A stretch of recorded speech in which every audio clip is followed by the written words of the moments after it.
نحمده ونصلي ونسلم على رسوله الكريم أما بعد أعوذ بالله من الشيطان الرجيم بسم الله الرحمن الرحيم إن الذين يكتمون ما أنزل الله من الكتاب ويشترون به ثمنا قليلا أولئك ما يأكلون في بطونهم إلا النار ولا يكلمهم الله يوم القيامة ولا يزكيهم ولهم عذاب أليم أولئك الذين اشتروا الضلالة بالهدى والعذاب بالمغفرة فما أصبرهم على النار ذلك بأن الله نزل الكتاب بالحق وإن الذين اختلفوا في الكتاب لفي شقاق بعيد.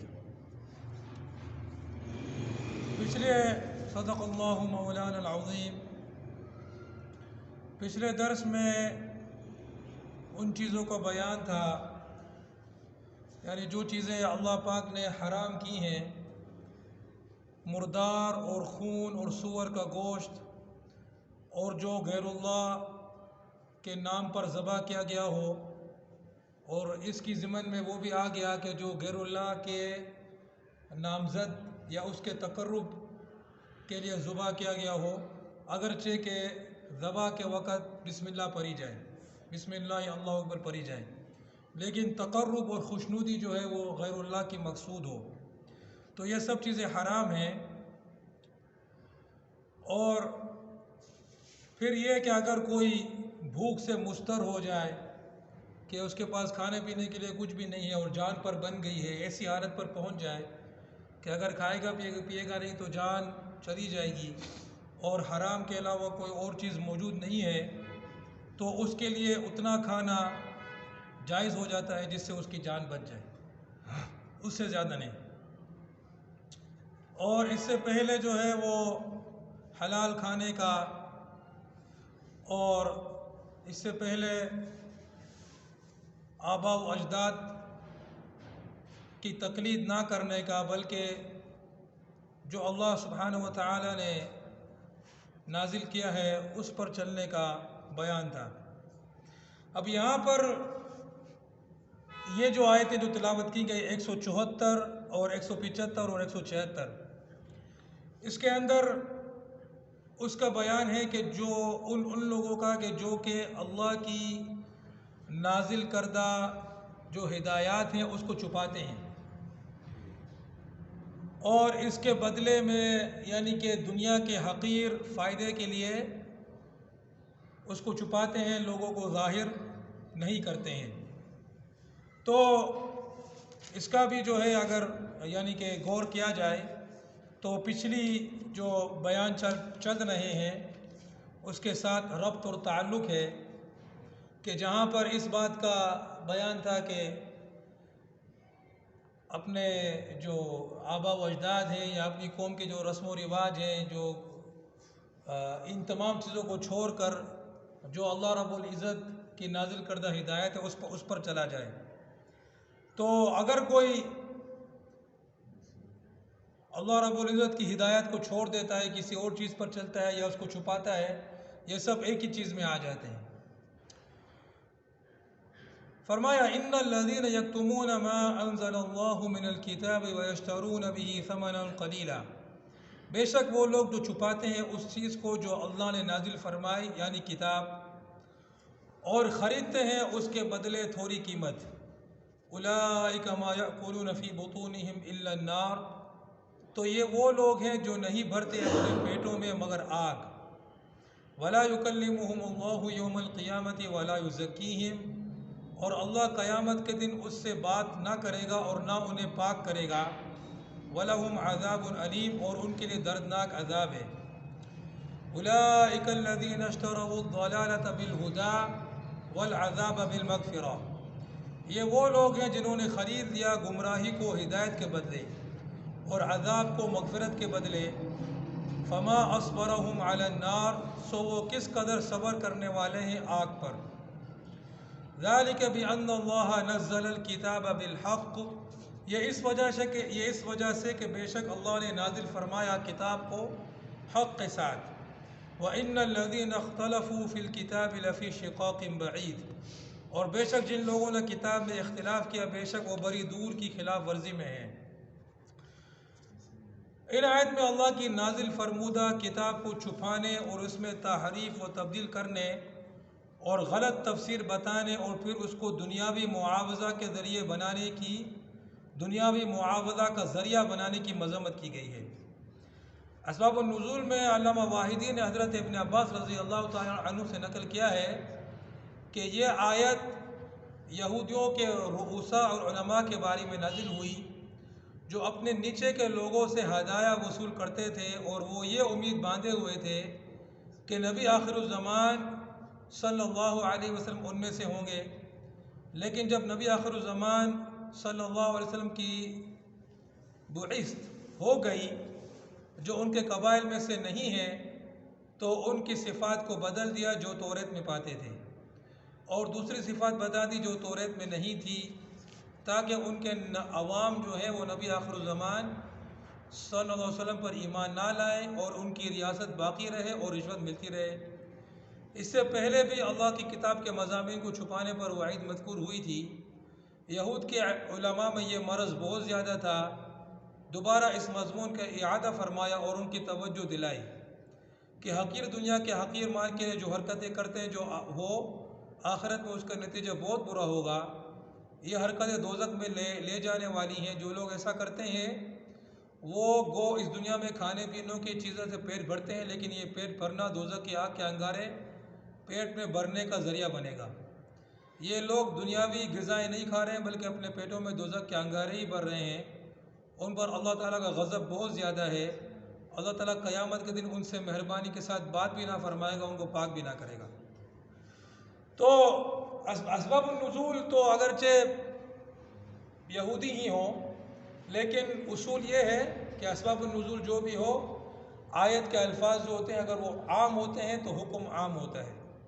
تو اس میں ہر وہ شخص شامل ہے جو اللہ رب العزت کے دین کو چھپاتا ہے اور لوگوں کو غلط مسئلے بتاتا ہے، اور پھر ظاہر ہے اگر وہ ایسا کرے گا تو اس کے لیے اس کا کوئی نہ کوئی پس منظر ہوتا ہے، کوئی نہ کوئی سبب ہوتا ہے، کوئی نہ کوئی علت ہوتی ہے، اور عموماً جو ہے وہ دنیاوی یا تو منفیت حاصل کرنا ہوتا ہے یا پھر کسی نقصان کو ہٹانا ہوتا ہے۔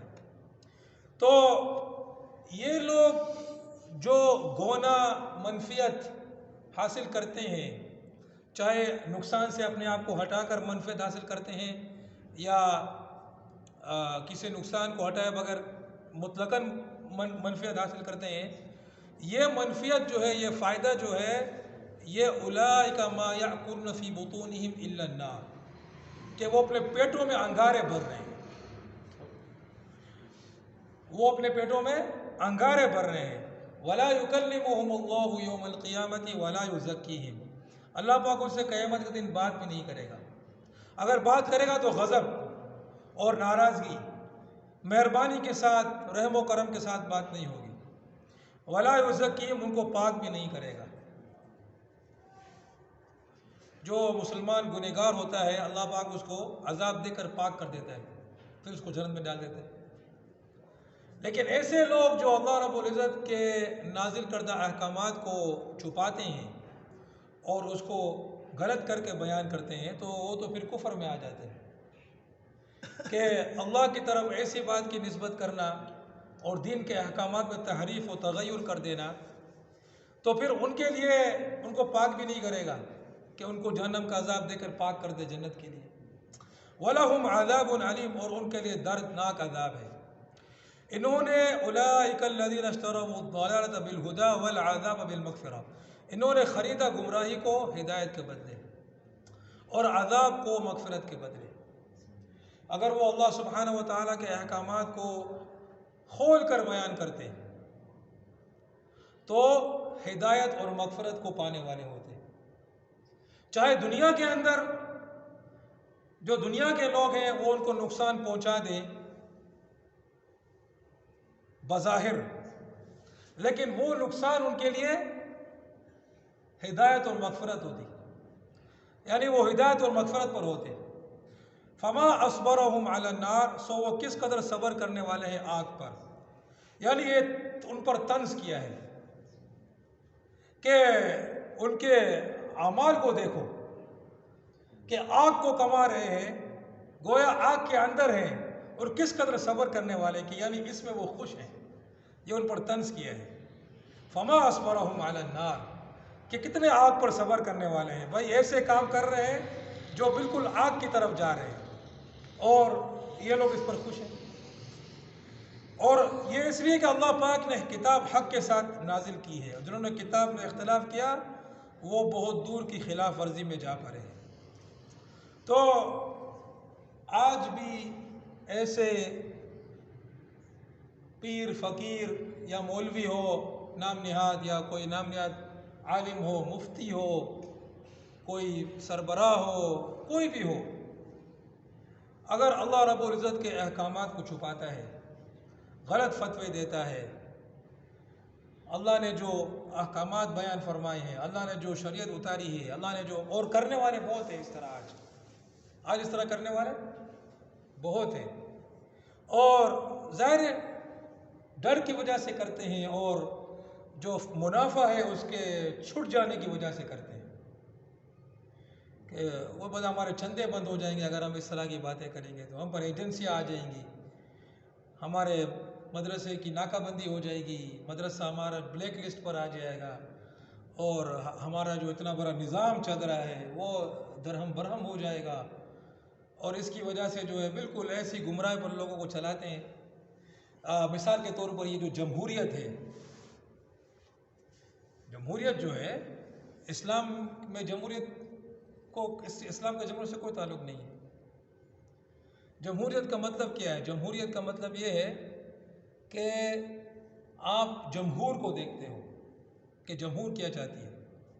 جمہوریت کا اصل جو پس منظر ہے وہ یہ کہ عوام کی جمہور، عوام کی اکثریت لوگوں کا چناؤ کرتی ہے، جو اسمبلی، جن سے اسمبلی بنتی ہے، وہ اسمبلی کے کارکن ہوتے ہیں، اور پھر وہ جو ہے قانون سازی کرتے ہیں، وہ دستور بناتے ہیں. اسلام کا اس سے کیا تعلق ہو سکتا ہے؟ اسلام کا اس سے کوئی تعلق نہیں. اسلام میں تو قانون صرف اور صرف اللہ کا ہے، دستور صرف اور صرف اللہ کا ہے.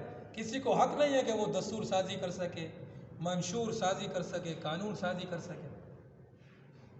لیکن کتنے جو ہے وہ نام نہاد مولوی ہیں جو انہی اسمبلیوں میں کھڑے ہو کر، اور انہی اسمبلیوں کے اندر جو پارٹیاں ہیں اس پارٹیوں میں شامل ہو کر یا بذات خود ایسی پارٹی بنا کر جو ہے وہ جمہوریت کو فروغ دیتے ہیں، اور کہتے ہیں کہ بھئی ہم جمہوریت کے حامی مولوی ہیں، اور ہم جمہوریت چاہتے ہیں، اور ہم یہ چاہتے ہیں.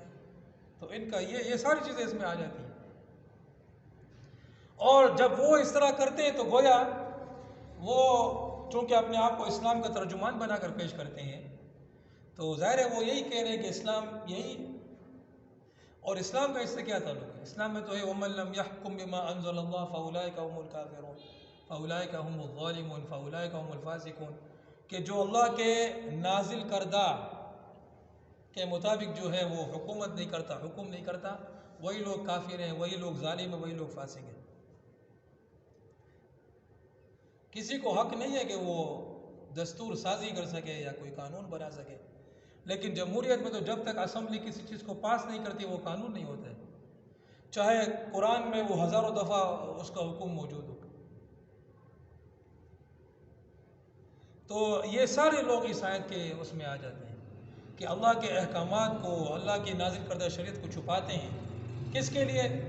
دنیاوی فائدے کے لیے.